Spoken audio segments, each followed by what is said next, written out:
οι περισσότεροι που διαβάσατε την ανακοίνωση ότι θα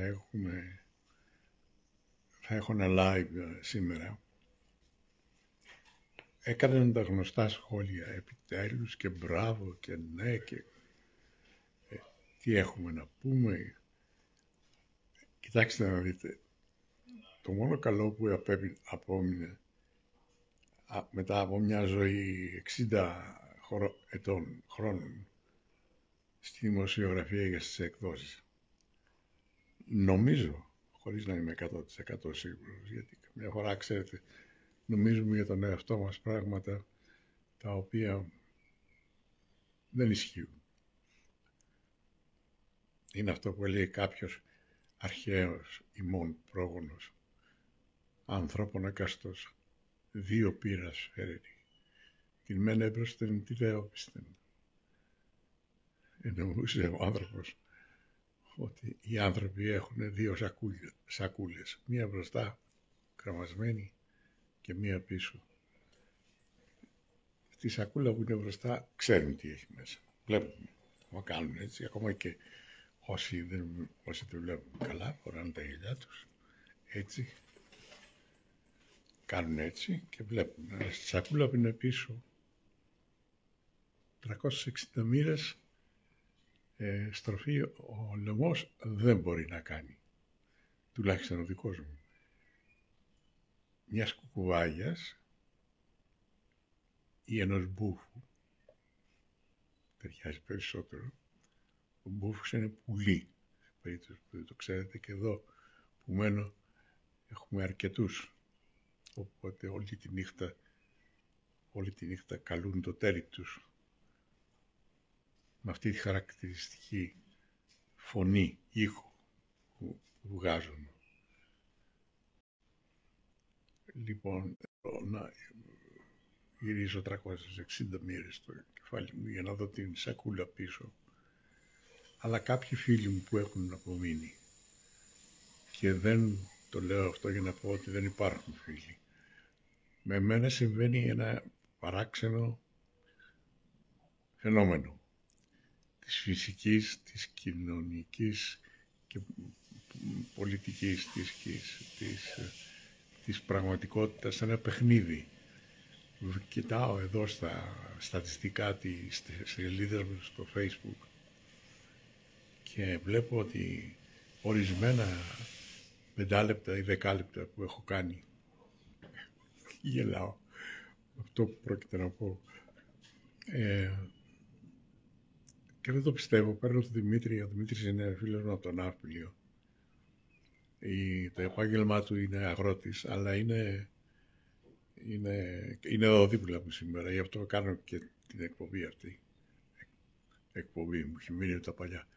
Διότι δεν το βγάζω πέρα μόνος μου, λόγω της περίπου τριετούς παραμονής σε νοσοκομεία, από αυτά που με χτύπησαν στο τέλος της ζωής μου. Και ήρθαν μαζεμένα. Το σημαντικότερο απ' όλα είναι, όπως ίσως ξέρετε, ότι έχω χάσει την ικανότητα να βαδίζω. Δηλαδή από τη μέση και κάτω είμαι ανάπηρος και από τη μέση και πάνω είμαι ακόμα στην εποχή που πετούσα αεροπλάνα και αερομόπτερα και καβαλούσα τη μοτοσυκλέτα μου. Περίεργο, δηλαδή δεν μπορούσα να περιμένω τίποτα άλλο από μια διχασμένη προσωπικότητα όπως είμαι εγώ. Να είμαι ο μισός ανάπηρος και ο μισός ζωντανός. Ο μισός λειτουργικός εννοώ. Λοιπόν, αρχίζω να λέω πράγματα και ξεχνάω από πού είχα αρχίσει. Το έχουν το χαρακτηριστικό αυτό όλοι οι ηλικιωμένοι. Λοιπόν, τι έλεγα. Έλεγα για την κατάδια μου, η οποία έχει επιδεινωθεί και για άλλους λόγους που ίσως υποψιάζεστε. Δεν τους έχω πει έτσι δημόσια ποτέ, αλλά έχω αφήσει να εννοηθούν. Έτσι, οι μεγάλες προσωπικότητες δεν λένε όλα. Να βγάλετε κι εσείς καμιά είδηση. Χάλασε κάτι, Δημήτρη μου? Όχι, δεν χάλασε, ρωτάω. το Δημήτρη. Ο Δημήτρης, που λέτε, έχει ένα κτήμα στον Νάπολη. Μεγάλο κτήμα, όχι ένα, πολλά. Αναγνώστης από το Facebook, το φατσοβιβλίο. Και γνωριστήκαμε, γίναμε φίλοι και έχει γίνει ειδικός στην τεχνολογία του φατσοβιβλίου. Ξέρει το Βάντα, πράγμα που παρά το γεγονός ότι το 1994-3 ξεκίνησε η Τεχνόπολης και το TechLink, δηλαδή 22 χρόνια πριν και 20 χρόνια πριν βγήκε το manual για τη χρήση του TechLink, ενός κόμβου στο ίντερνετ που αν κοιτάξετε στο 94, πόσες εταιρείες στον κόσμο είχαν ίντερνετ, θα δείτε μέσα και την Τεχνόπολης και την βέβαια και ακόμα δύο τότε, το ET, το Ινστιτούτο Τεχνολογίας Υπολογιστών στην Κρήτη, Πανεπιστήμιο της Κρήτης, του Γιώργου του Μανούσου, στην CompuLink, αν θυμάμαι καλά, και ακόμα δύο, νομίζω, του Εθνικού Μετσόβιου και του Αριστοτέλειου της Θεσσαλονίκης.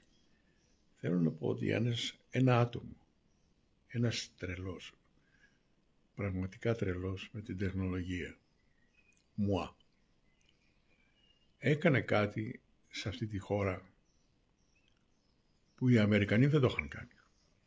Ήταν τότε 123-125 εταιρείες στην Αμερική, νομίζω, που είχαν κατέβει από τα δέντρα στον τομέα αυτό.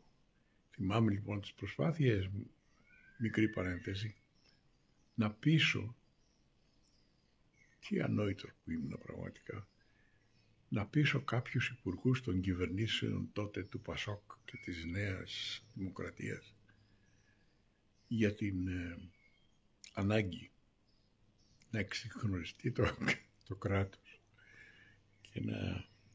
και να εγκαταστήσει την τεχνολογία των υπολογιστών και τα email και να σταματήσει το χαρτοβασίλειο και τη σαβούρα και να κάνει ψηφιακά τα έγγραφα και τις άδειες. Θυμάμαι την γουρουνίσια αδιαφορία του Υπουργού Μεταφορών Πάγκαλου και την ποντικίσια συμπεριφορά του Υπουργού Συγκοινωνιών Βερέλη, και δεν θυμάμαι άλλους δύο, Αστέρας, ή μάλλον θυμάμαι την καρτουνική συμπεριφορά του Υπουργού Μεταφορών, πώς τον έλεγαν, που είχε φτιάξει ψεύτικη πινακίδα για να κυκλοφορεί το τζιπ του. Δεν μου διαφεύγει το όνομα τώρα. Όχι Λιάννης είναι άλλος. Να τους πείσω ότι το μέλλον ήταν εκεί και θυμάμαι τα προσωπάκια τους να με κοιτάνε με γεμάτα έκπληξη. Και θυμάμαι και τα προσωπάκια των εκδοτών της εποχής που είχα κάνει το λάθος να επισκεφθώ με ένα, ούτε Xerox ήταν, με 2 floppy drives, και να τους δείχνω πώς λειτουργεί ο νέος τρόπος επικοινωνίας, τι είναι αυτά που λέω μεσημεριάτικα, σαββατιάτικα. Δεν έχω τίποτα άλλο να πω.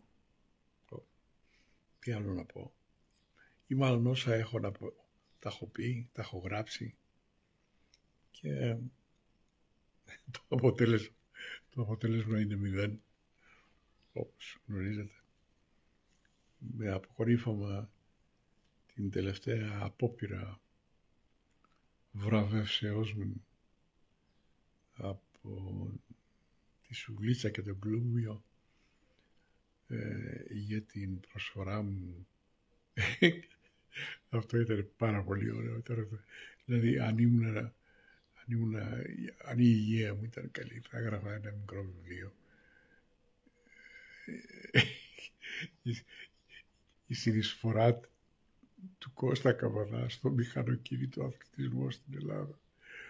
Όλη αυτή η φράση είναι πολύ κοντά στο σουρεαλισμό, γιατί ούτε μηχανοκίνητος αθλητισμός υπάρχει, ούτε ο Κώστας Καβαδάς είχε καμία προσφορά. Άλλοι είχαν.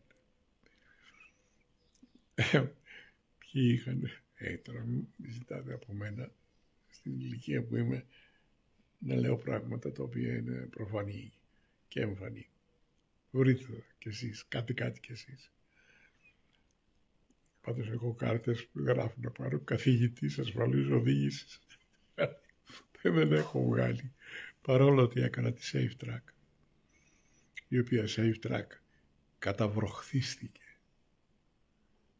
καταβροχθίστηκε από μια ομάδα ορναίων, αρπακτικών, τα οποία ακόμα τρέφονται από τις άρκες της. Ακόμα, 20 χρόνια μετά, 30 χρόνια μετά. Τι θες να γίνει, βρε Καβαδά, θα πει κάποιος και θα έχει δίκιο, όπως θα έλεγε και εγώ, Σιόρ Διονύσιος Σαββόπουλος. Έτσι είναι ο κόσμος. Ναι, έτσι είναι ο κόσμος. Και εγώ τι φταίω, θα ρωτούσα. Κάνετε σχόλια, αλλά δεν μπορώ να τα διαβάσω. Με ή χωρίς γυαλιά, ή μάλλον χωρίς γυαλιά μπορώ να τα διαβάσω, με γυαλιά δεν μπορώ. Ανάποτος όπως πάντα. Έλεγα λοιπόν για τη Safe Track και για άλλα πράγματα και για το Tech League και για τα ξενύχια και τις προσπάθειες να στήσουμε τον κόμβο τότε. Και τους εκδότες του αποκαλούμενου lifestyle, στη δική μας τη χώρα δεν ήταν lifestyle, ήταν τραχανοπλαγιάς style. Ένα περίεργο μείγμα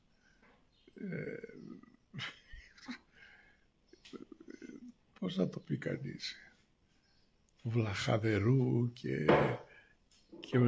Mondeo Drive, ας πούμε, και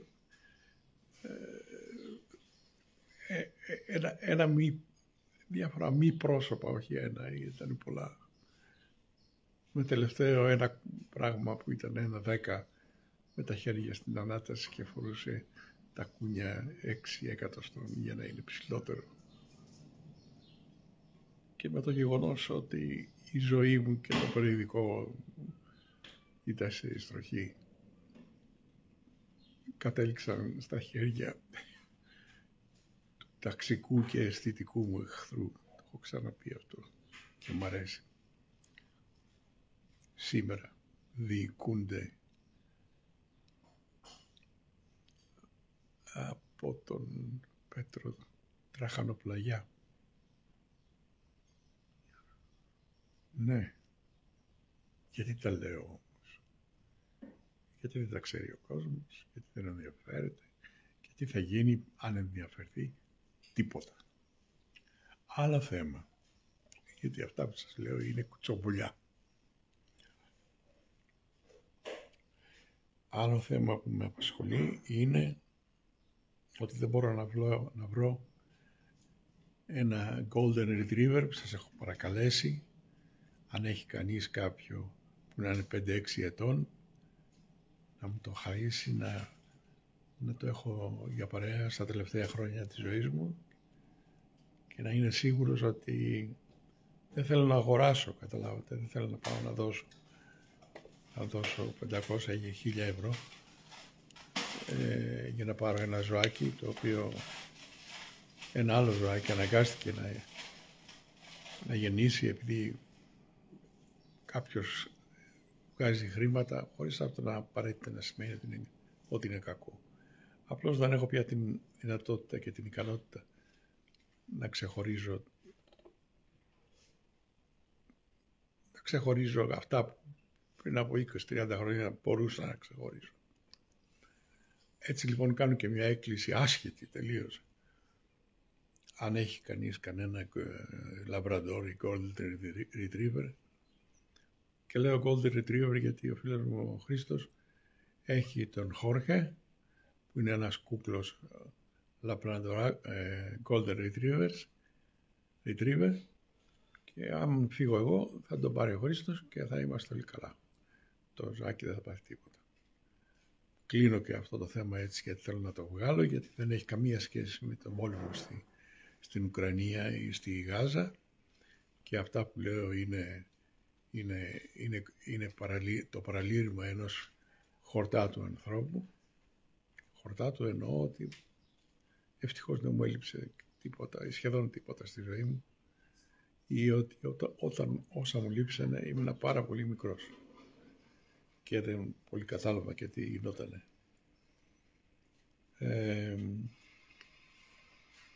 Πάει και το θέμα λοιπόν, αυτό το κλείσαμε. Τι άλλο μένει να με απασχολεί? Μένει αν θα τελειώσει, τι θα γίνει με το μέλλον της Τζουτζίας χώρας, και ποιος θα τη σώσει. Ο ηγέτης της νέας ελληνικής αριστεράς,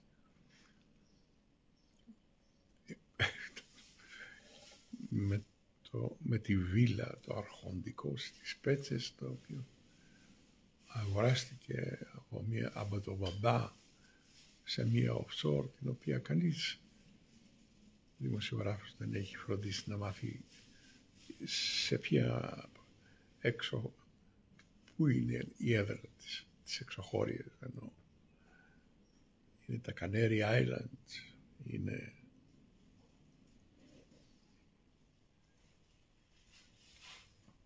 δεν ξέρω, ξέχασα και ποιες είναι οι έδρες ή ποιες χώρες προτιμούν οι ηγέτες της αριστεράς το 2024.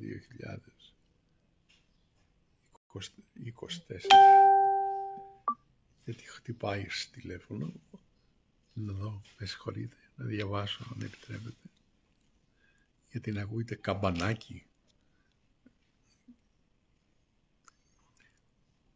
Οδηγούσαν Jaguar και αυτοί και με δεύτερη ταχύτητα, διότι πάει χωρίς πρόβλημα. Δεν ήξερε το τραχαλοπλαγιάς ότι D επιλέγει ταχύτητες αυτόματα. Πήγαινε με 2 ταξίδι στην εθνική οδό και έλεγε ότι πιάνει 160. Δείτε περισσότερα από τον Δημήτρη Κέκερη. Κάτι μου λέει το όνομα Δημήτρης Κέκερης. Καλημέρα και καλή δύναμη. Ευχαριστούμε για την ευχάριστη σαββατιάτικη έκπληξη. Σιγά την έκπληξη. Ποιος βγήκε? Ο Μπραντ Πιτ. Λοιπόν, κατά τα άλλα, παρακολουθώ με μεγάλο ενδιαφέρον, γιατί δεν έχω και τίποτα άλλο να κάνω εδώ, όπως είμαι ακίνητος σε μια πολυθρόνα.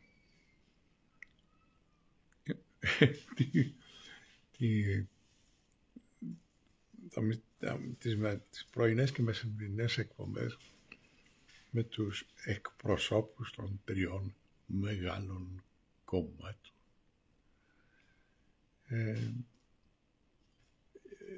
Θα αρχίσω ανάποδα από το 3ο μεγάλο κόμμα, το οποίο είναι, δεν ξέρω ποιο είναι το Πασόκ ή είναι η Νέα Αριστερά. Δεν έχω ακόμα ξεκαθαρίσει. Και ο φίλος μου ο Δημήτρης ο Μαύρος δεν τον έχω ακούσει να λέει κάτι άλλο. Θα είναι κάποιο από αυτά δεύτερο μεγάλο κόμμα. Και βλέπω Πρώτα τι βλέπω τώρα. Κοιτάξτε τι βλέπει ένας παλιός. Βλέπω, ας πούμε, να τα αρχίσουμε από το Πασόκ. Το Πασόκ, το οποίο είναι τρίτο, κατά τη γνώμη μου. Δεύτερη είναι η νέα αριστερά. Η νέα αριστερά, η οποία νέα αριστερά είναι, δεν υπάρχει αλλού στον κόσμο τέτοια αριστερά, με βίλα στις Πέτσες και ιδιόκτητο στο Hamptons, στη Νέα Υόρκη είναι το Hamptons και δεν έχω πάει, να σας πω αλήθεια.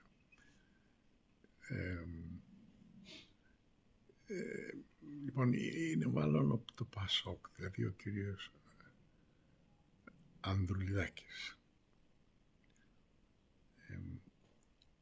Πρώτα πρέπει να τον συγχαρώ για το command of English που έχει. Δεν έχω ακούσει άλλον εκτός βέβαια από τον Κυριάκο Μητσοτάκη που μιλάει αμερικάνικα καλύτερα από τα ελληνικά. Είδα και το ανέρτησα κι εγώ, αλλά δεν ξέρω τώρα, με κλονίσατε γιατί μπορεί να μου είπατε ότι να είναι για fake news, που είπε ότι ο Όλυμπος έχει 30.000 μέτρα ύψος, 90.000 πόδια, δηλαδή μιλάω για στρατόσφαιρα. Δεν ξέρω αν το είπε. Αν δεν το είπατε, κύριε Μητσοτάκη, ζητώ συγγνώμη. Δεν σας λένε τίποτα αυτά που λέει ο αόρατος άνθρωπος. Σας έχει μιλήσει ποτέ κανείς εκτός από το Τέκλιν και την Τεχνόπολη? Και σας έχει μιλήσει ποτέ κανείς για τις προτάσεις μου για τον Γκάζι, για τις προτάσεις μου για τον αεραθλητισμό ή για την δημιουργία κέντρων υψηλής τεχνολογίας, για τις νεοφυείς επιχειρήσεις ή για τη σχεδίαση και κατασκευή προτύπων? Όχι. Ναι. Τι να κάνουμε. Μα γι' αυτό και εγώ είπα όχι, δεν θα πάρω βραβείο, γιατί δεν έχω προσφέρει τίποτα. Τι κάνεις βρε καβαθά, θα πει κάποιος αναγνώστης, ο οποίος έχει όπως λέγαμε παλιά τη γλώσσα στο μάγουλο, πλάκα. Το μόνο που μου έχει απομείνει είναι αυτό, να κάνω πλάκα. Γιατί είπα να μιλήσουμε σήμερα? Μακάρι να ήξερα. Απλώς είστε το μόνο στήριγμα, εσείς οι αναγνώστες, που μου έχει απομείνει. Μένω σε ένα τεράστιο σπίτι, κατάλοιπο μιας άλλης εποχής, σε ένα κτήμα στην Ανατολική Αττική, γιατί πάντα μου άρεσε η φύση.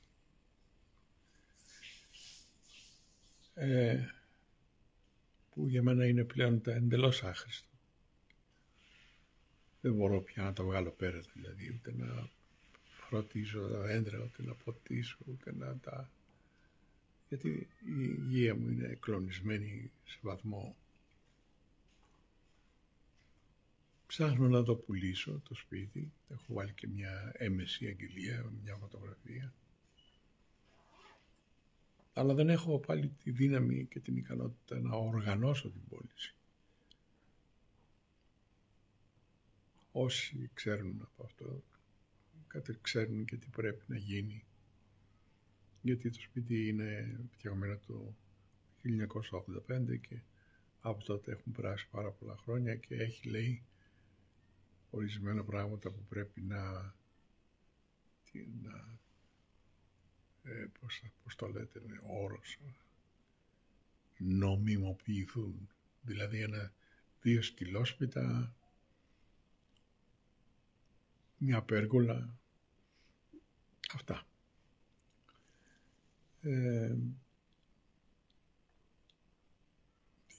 Τι άλλο.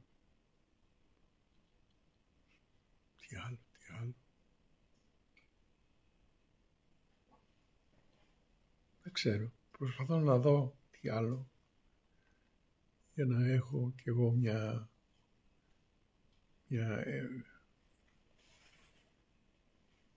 γεύση για το τι έρχεται.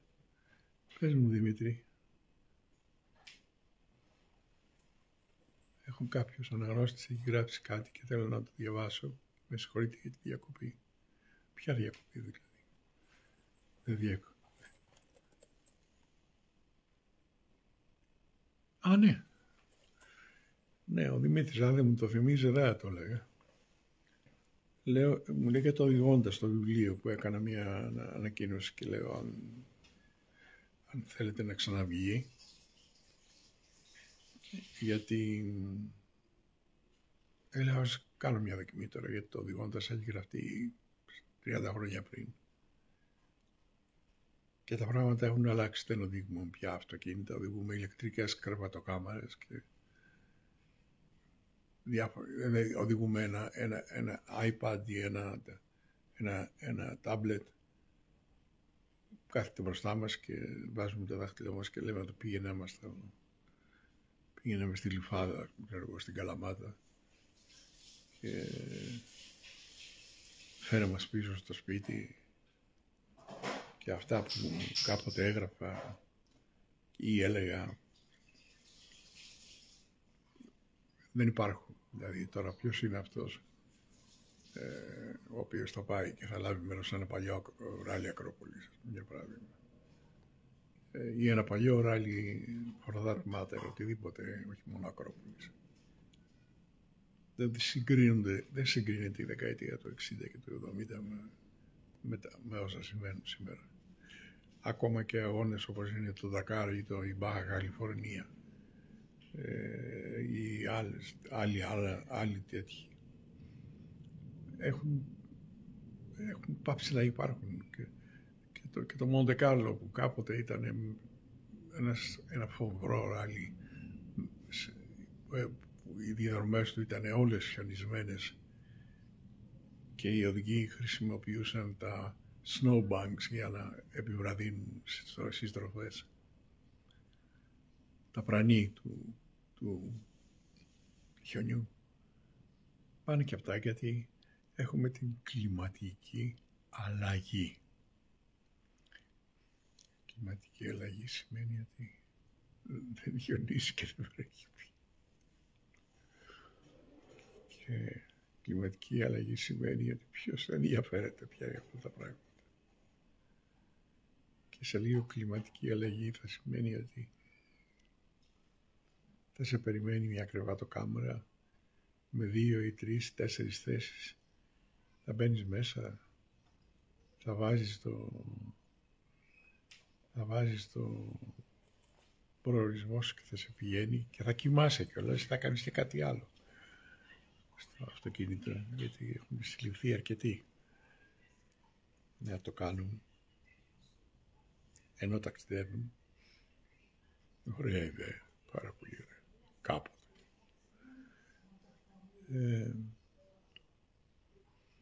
Με αυτά, τι είναι αυτά που σκέφτομαι, ντροπή μου. Τίποτα δεν είναι ντροπή, θα πούμε οι αναγνώστες που εξακολουθούν να με ανέχονται και δεν έχουν δίκιο. Γιατί το έχω παρακάνει. Θέλω να πω κάτι, αλλά δεν μπορώ. Δεν μπορώ να το βγάλω. Δηλαδή δεν μπορώ να πω ότι προτείνω να γίνει κάτι σε κάποιο τομέα. Το έκανα αυτό το σπορ 60 χρόνια και πήρα εκ των 3 το μακρύτερο. Λες και μιλάω άλλη γλώσσα, αριανά, ίσως, εξωγήινα, ίσως, μία γλώσσα που μιλιέται μόνο στο σημείο Penrose. Ποιο είναι αυτό, δεν σας λέω, να βάλετε στο Google σημείο Penrose. Έχει ενδιαφέρον. Και αν θα το πω τι έγινε. Θα μου τηλεφωνήσει ο κύριος Μητσοτάκης, μήπως, ο κύριος Άδωνης, μήπως, ο κύριος Γεραπαγατήτης, μήπως, ο κύριος Κασελάκης, μήπως, ο κύριος Ανδρουλάκης, μήπως. Μόνο από την περιγραφή των ονομάτων καταλαβαίνετε ότι είναι χαμένο το παιχνίδι. Νίνα, Νίκος Αναστασίου. Σ' αγαπάμε. Καλά, εντάξει. Τι αγαπάτε μωρέ από μένα. Φοβερός κάπα είσαι. Δύναμη. Πέτρος. SMS. SNRS. Τι ονόματα είναι αυτά που διαλέγετε. Υπάρχει Έλληνας που λέγεται Πέτρος Πάνος. Σνάρς. Τέλος πάντων. Καλημέρα κύριε Κώστα. Αρχίζαμε τα κύρια εδώ. Χρειαζόμαστε εξωγήινες φωνές που έχουν και προσφέρουν γνώση και ποιότητα. Τις κάνω τι. Ο Απόστολος Τσάτσος και ο Κωνσταντίνος Σιακάκης. Αλήθεια σε αγαπάω. Προσέχετε γιατί το επόμενο βήμα ξάγατε ποιο είναι. Χάμπτονς, εκδήλωση με λουλούδια λευκά και ροζ. Και από εκεί τσουπ σπέτσες. Πήρα μια παλιά μου φίλη τηλέφωνο που ξέρει για να μάθω από πού ο μπαμπάς του Στέφανου αγόρασε τη βίλα, αλλά η φίλη μου δεν μου μιλάει πια. Δεν πειράζει. Αλέξανδρος ζωντανός. Ο παλιός εν λευκό ήταν όσοι στο ελληνικό ραδιόφωνο. Καλά, ποιο ραδιόφωνο? Στον 94,4, στον 87,7 το σταθμό που έφτιαξα.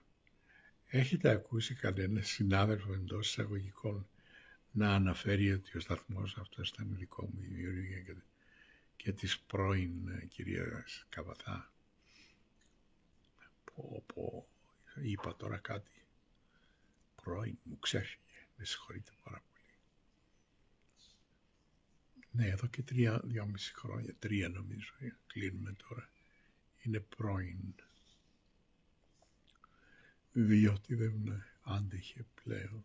Της είχα πάρει την ταυτότητα, την είχα κρύψει στο ντουλαπάκι του αυτοκινήτου και έψαχνε να τη βρει 55 χρόνια μέχρι που την ανεκάλυψε στην συνοικία του Μακρυγιάννη απέναντι από το Μουσείο της Ακρόπολης, όπου μένει και ένας άλλος γνωστός μου. Αφήστε τώρα την αυτά που λέω, με χιούμορ πάντα. Αν υπήρχαν τέτοιοι καθηγητές στο σχολείο, στην πολιτεία, και όχι μόνο τότε η ζωή μας θα ήταν παράδεισος και κάθε μέρα γιορτή. Βασίλης Καραντζούνης. Θα ήμουν άνθρωπος με καλοσύνη στην καρδιά. Ένα άλλο επίπεδο. Γιώργος Μπάμπαλης. Καλησπέρα κάπτεν. Από την αεροπορία είναι αυτός. Στο ένα εν λευκό είχες αναφέρει, επισημάνει την συστηματική απαξίωση του ιστορικού κέντρου της Αθήνας με αποτρόπο την εξαγορά εκείνη της περιουσίας. Εξευτελιστικές τιμές. Δείτε περισσότερα. 30 χρόνια μετά αποδείχθηκε πόσο δίκαιο είχες. Καλέ, τι λέτε τώρα? Τι είναι? Λίγο μυαλό χρειαζόταν για να καταλάβει κανείς τι ήταν η μεγάλη περίδρομη, οι ειδικές περιοχές όπου οι δικοί μας άνθρωποι, συνθέτες, τραγουδιστές, καλλιτέχνες του θεάτρου, απέκτησαν τεράστιες περιουσίες, επειδή γνώριζαν τον Υπουργό ή την Υπουργό Πολιτισμού, αλλά εγώ δεν τη γνώριζα. Όταν το εγώ δεν θα το ξαναπώ, σας το είπα. Όταν η εταιρεία μου κυκλοφόρησε τα 2 βιβλία, τα υπηρώτικα γεφύρια και το γεφύρι και ο υπηρώτης, δεν θα το λέω μέχρι να πεθάνω. Στείλαμε 3 ή 4 αντίτυπα, δεν θυμάμαι, στον Υπουργό Πολιτισμού Πέτρο Ευθυμίου και στην Υπουργό Πολιτισμού Δημοκράτης της Μερκούρη, και είπαμε μήπως θα ήταν ορθόν να αγοράσουν τα 2 υπουργεία ένα μικρό αριθμό βιβλίων, να βοηθήσουν και εμένα και τον συγγραφέα, τον Σπύρο το Μαντά, να προχωρήσει με την έρευνά του. Η απάντηση και από τα 2 υπουργεία είναι ότι δεν υπάρχουν κονδύλια. Έχουμε ένα σχόλιο, αλλά πρέπει να το κάνω γιατί είναι πολύ κακός.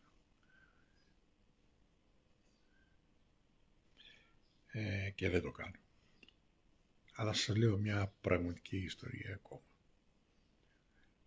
Λοιπόν,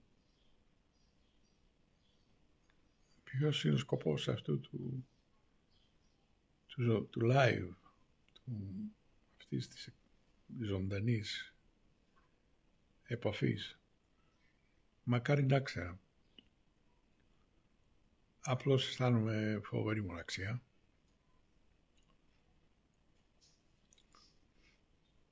Έχω να δω τους φίλους μου 4 χρόνια, εκτός από τους 3-4 που κάνουν τον κόπο να έρχονται εδώ στο σπίτι μου.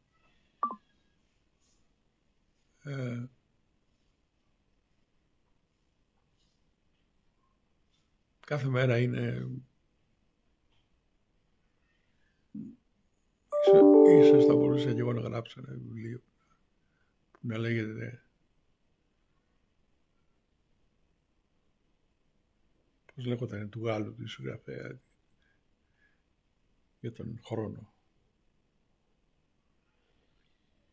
Δεν θυμάμαι, ξέχασα. Και είπα στο Δημήτρη, αν είσαι στην Αθήνα, έλα να με βοηθήσεις, γιατί δεν το βγάζω πέρα μόνος μου. Έχουμε φτιάξει εδώ μια κατασκευή που επάνω στο πι, το οποίο χρησιμοποιώ για να περπατήσω, έχουμε στήσει το στούντιο. Να το δείξω. Όχι.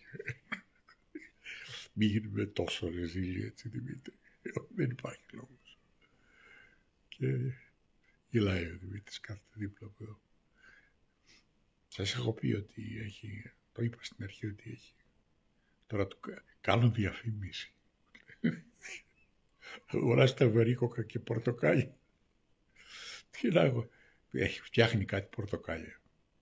Του το λέω, τα λέω θεϊκά. Δηλαδή αυτά τα πορτοκάλια, δεν ξέρω τι πορτοκάλιες είναι.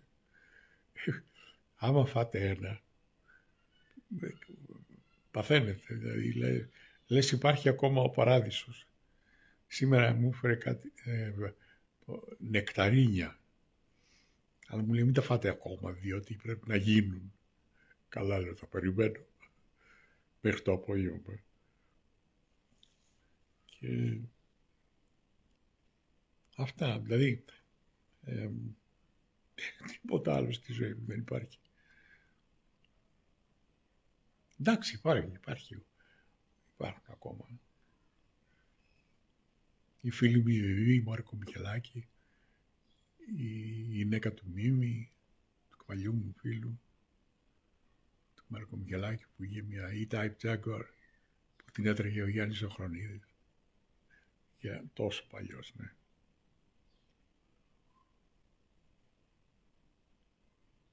Ο Τέλης ο Καραούζας, που μένει στην Αράγωγα τον περισσότερο χρόνο και τον αγαπάω πάρα πολύ. Ο Τανάλιας μένει στο Καβανδρίτη. Το Τανάλιας δεν υπάρχει. Εγώ του είναι, του έδωσα το παρατσούκλι. Λέγεται Πλατής Χρήστος, είναι οδοντογιατρός. Και ήταν, γιατί έχει σταματήσει να εξασκεί το επάγγελμα του οδοντογιατρού και τώρα του την έχει δώσει και φτιάχνει ραλιτζίδικα αυτοκίνητα. Όποιος θέλει να τρέξει, δηλαδή του πάει το αυτοκίνητο εκεί στο υπόγειο και αν δεν το φάει η υγρασία το προετοιμάζει για αγώνες χωμάτινους. Έχω και ένα άλλο μουρλό φίλο, συνάδελφο, τον Αντώνη τον Κοκορίκο, ο οποίος με παίρνει χθες τηλέφωνο και μου λέει «Α, δεν σου είπα, τι να μου πεις βρε», του λέω. Μου λέει «Άλλαξα επάγγελμα». «Τι επάγγελμα, τι κάνεις?» του λέω, «Είσαι δημοσιογράφος πια?» «Όχι», μου λέει, «Είμαι ηλεκτρομηχανικός». «Τι είναι αυτό?» Μου λέει «Ηλεκτρονικός μηχανικός». «Καλά», λέω. «Αυτοκινήτων, αεροπλάνων, διαστημοπλοίων?» «Όχι», μου λέει, «αυτοκινήτων». Λέω «Διάλεξε την εποχή». Ψάχνει να βρει ο κόσμος να κάνει κάτι. Εγώ δεν μπορώ να κάνω τίποτα. Τίποτα. Δυστυχώς. Λοιπόν, ο Στάθης είναι στην Αμερική. Ο Σταυρόπουλος πήγε να τον βραβεύσουν για τη ζωή του και για το έργο του.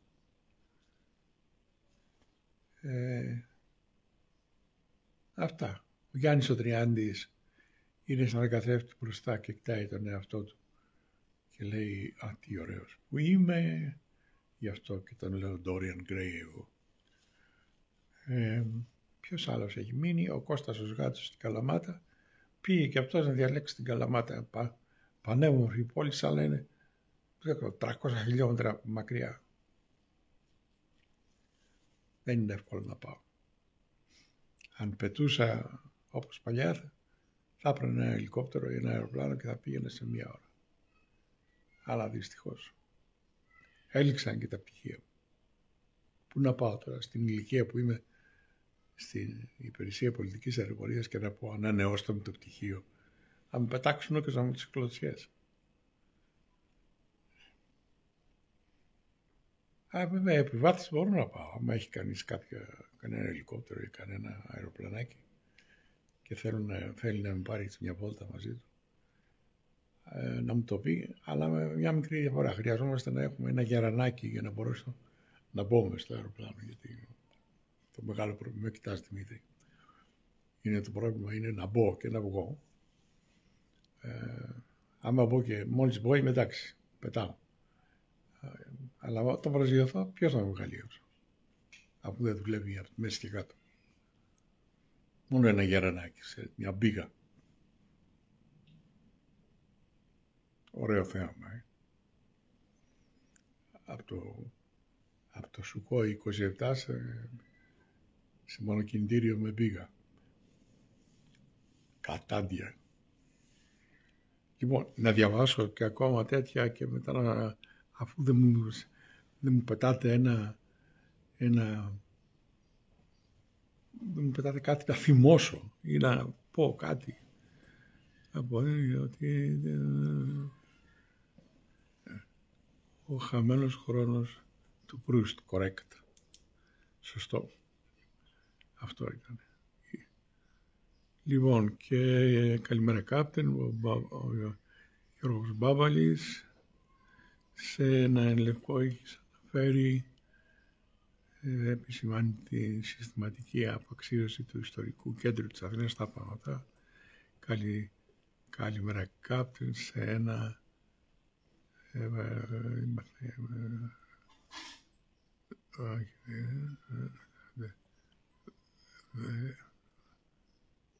Κωνσταντίνος Σικάκη.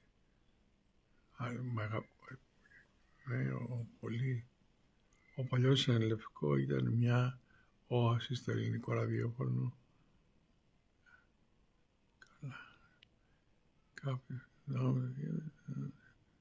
Οι περισσότεροι από εσάς με αγαπάτε. Καλά, εγώ σας αγαπάω, γιατί αν δεν υπήρχα, τρέχα γύρω. Τι είναι αυτό, φιλοζωική? Όχι. Καλημέρα Κάπτεν, άλλος αεροπορία, Jaguar. Καλημέρα δάσκαλε. Μου με λέτε δάσκαλο. Λείπει πάρα πολύ ο Ελληνικό. Καλημέρα δάσκαλε. Αποστόλη Καρνάς. Κέκερης. Καλημέρα, καλό μήνα, κύριε Καβαθά. Τιμή μας δάσκαλε, καλημέρες. Διαμαντής. Εντάξει. Ένα νέο σχόλιο. Καλημέρα τη Λάρισα. Εντάξει τώρα, ξέρετε, αυτό το βιντεάκι μπορεί να... Ένα προηγούμενο που έκανα έτσι με τον Δημήτρη παίζοντας, έκανε 580.000 θεάσεις. Το ξέρει άραγε αυτό ο Άδωνης. Για να μου προσφέρει μια θέση, ρε παιδάκι μου, συμβούλου. Γιατί σε λίγο θα βγω με έξω στη γωνία Σταδίου και Βουκουρεστίου γωνία με σάντουιτς μάλλον, που θα λέει το τέλος του κόσμου είναι κοντά. Παρακαλώ βοήθεια πίσω. Πως τι και βρω κανένα ευρουλάκι, γιατί τελειώνει το έτοιμα. Πώς θα ζήσω? Ξέρω, θα πάω στον Δημήτρη και θα φυλάω τα χωράφια. Μου έχει υποσχεθεί να θα κάνει φυλάκιο που θα έχω μια δημούτσουνη και όποιος πλησιάζει θα πυροβολώ στον αέρα. Με αστρώνει τα πορτοκάλια. Λοιπόν, Παναγιώτης Χατζικράχτης. Τι όνομα είναι αυτό? Θέλουμε ένα live από τις παλιές εποχές με άπειρα περιοδικά ειδικού τύπου που υπήρχαν. Ναι, καλά, εντάξει, Ζωή Δημητρακιά, ζωή. Καλησπέρα, boss, λέει η Ζωή. Μια ζωή κοντά μου, όπως είπε η Κουκουτού. Τι έγινε, Πέλη, τηλεφώνησε κανείς? Ήταν το κλασικό ερώτημα που της έκανα όταν έλειπα ή όταν ήμουν έξω. Της έχει μείνει της Πέλης. Τώρα που την παίρνω που και που, ρωτάω, Πέλη, τηλεφώνησε κανείς? Και σκάει στα γέλια. Ναι. Γαρουφαλάκης, καλησπέρα, σεβαστέ δάσκαλε. Καλά τώρα. Άρχιζαμε, σεβαστέ δάσκαλε. Κοιτάξτε, εάν δεν με τσιγκλίσετε δεν μιλάω, τι να πω. Δηλαδή κάντε με μια δύσκολη ερώτηση. Πότε θα παντρευτώ, για παράδειγμα? Νέος άνθρωπος, 22. 122 εννοώ.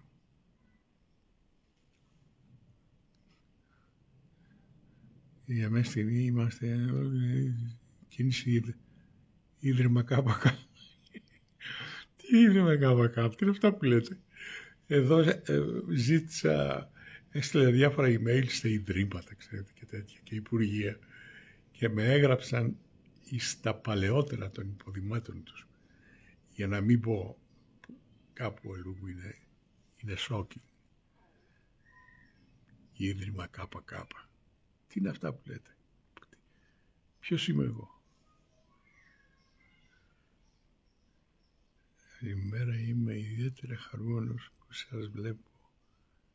Ακμαίο να θέσουμε μερικές ερωτήσεις. Αυτό δεν λέω τώρα. Συνέχεια. Δημήτρης Σπυρόπουλος. Σπυρόπουλος. Έχετε καμία σχέση με την οικογένεια Σπυρόπουλου? Δεν έχετε. Δημήτρης Σπυρόπουλος. Καλησπέρα.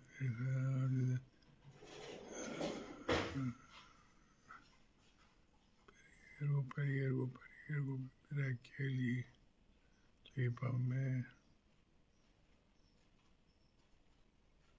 Εντάξει, εγώ είμαι το Γιώργος Μπάμπαλης και είμαι κάπτεν σε ένα λευκό ιστορικού κέντρο, και αυτό το είπαμε. Παρακάτω, λευκό, παρακαλώ, πού κολλήσαμε? Τέλος πάντων, δεν έχει τίποτα άλλο. Αλλά επειδή αυτό θα βγει κάποια στιγμή και θα υπάρξουν πάρα πολλά σχόλια, σας υπόσχομαι να τα κοιτάξω. Και άμα θέλετε να ξανακάνουμε live, στείλτε μου θέματα για να μπορώ και εγώ να απαντάω. Με ένα καλημέρα, κύριε Κώστα, ή σας αγαπάμε, δεν βγαίνει ζουμί. Ο σκοπός είναι να πλακωθούμε. Στις μπουνιές εννοώ. Αλλά και τι αξία έχει αυτό. Δηλαδή με φαντάζεστε εμένα να κάνω διάλογο με τον κύριο Ανδρουλάκη, με τον κύριο Κασελάκη.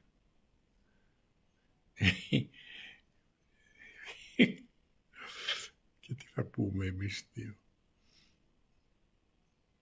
Λοιπόν, εγώ νομίζω ότι πρέπει να κλείσουμε εδώ για να πάτε και εσείς να κάνετε αυτό που κάνατε Σάββατο σήμερα. Και να ελπίσουμε ότι θα πούμε κάτι πιο συγκεκριμένο την επόμενη φορά. Απλώς να ξέρετε ότι δεν θα σας ξεχνάω, ότι ουσιαστικά είστε εσείς η μόνη μου συντροφιά, γιατί θυμάστε εκείνα τα χρόνια και το τι έγινε. Σας αγαπώ.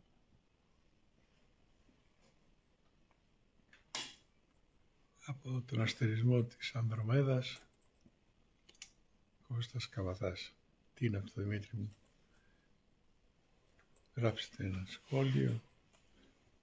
Να γράψετε ένα σχόλιο. Πες το, παιδί μου, ακούω. Δεν είναι μυστική εκπομπή. Το σχόλιο. Κοιτάξτε λίγο το σχόλιο. Α, το σχόλιο να κοιτάξω λίγο. Το υδρογόνο θα καθιερωθεί στην αυτοκίνηση? Όχι. Όχι, δεν θα καθιερωθεί. Ça το έχουμε πει τόσες φορές.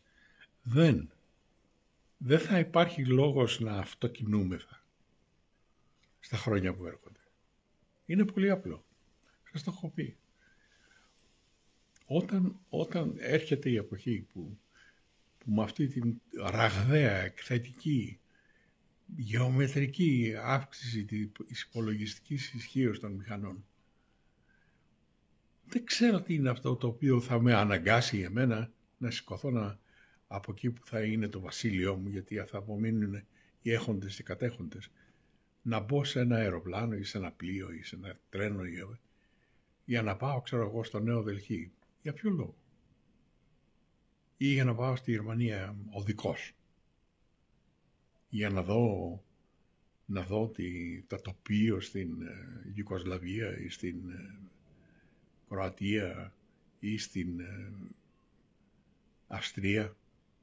Και τι είναι αυτό που θα μου δείξει καλύτερα το τοπίο από ένα drone, από μια ψηφιακή επαναπαράσταση σε μια οθόνη 10x3, η οποία είναι στο σπίτι μου μέσα ή είναι δεν ξέρω εγώ πού, και που ο συνομιλητής μου κάθεται δίπλα μου, γιατί μου το επιτρέπει, όπως λένε οι Ξάνθιες με μαύρες ρίδες στην τηλεόραση, το επιτρέπει η τεχνολογία. Γιατί να το κάνω να πάω? Για να δω το Μάτσου Πίτσου. Μα εδώ, με συγχωρείτε, αλλά εδώ το James Webb βλέπει τη μεγάλη έκρηξη και θα πάω να δω το Μάτσου Πίτσου. Αφού υπάρχει σε 110 βάσεις δεδομένων στον πλανήτη και σε όλους τους πλανήτες του ηλιακού συστήματος και πέρα από αυτό, δεν θα υπάρχει ανάγκη μετακίνησης. Οι έχοντες και κατέχοντες πρώτοι θα κλειστούν μέσα σε πόλεις φρούρια, σε σπίτια φρούρια, και οι υπόλοιποι, οι πτωχοί, θα εξαφανιστούν. Σκόνη. Δεν είναι τόσο απλό. Λοιπόν, μην με ρωτάτε τώρα αν θα πάρουμε Αλφα Ρωμαίο ή αν θα πάρουμε Λάντσια ή αν θα πάρουμε Μούτσια. Δεν υπάρχουν πια αυτά. Δεν είδατε ότι βγήκε ένα πράγμα που λέγεται MG. What the fuck is MG? Σας μιλάω. Συγγνώμη, είπα κακή λέξη. Σε λίγο θα δούμε διάφορα τρελά. Καλά, το Μπουγκάτι δεν το συζητάω. Εντάξει. Κάποιοι έξυπνοι εκεί φτιάξανε αυτά τα αντιαισθητικά κατασκευάσματα που πάνε με 400 χιλιόμετρα την ώρα και βρέθηκαν σε ήχηδες και λοιποί παράφρονες και αγόρασαν Μπουγκάτι και πηγαίνουν σε μια γερμανική Autobahn και κάνουν 400 χιλιόμετρα την ώρα. So F what? Τι πέτυχαν δηλαδή. Αυτά. Σας αγαπώ όλους. Στείλτε ερωτήσεις στο pilot@techlink.gr. Techlink. Tango, Echo, Charlie, Hotel, Lima, India, November, Kilo.gr. Και θα απαντήσω σε όλους. Καλό σας μεσημέρι.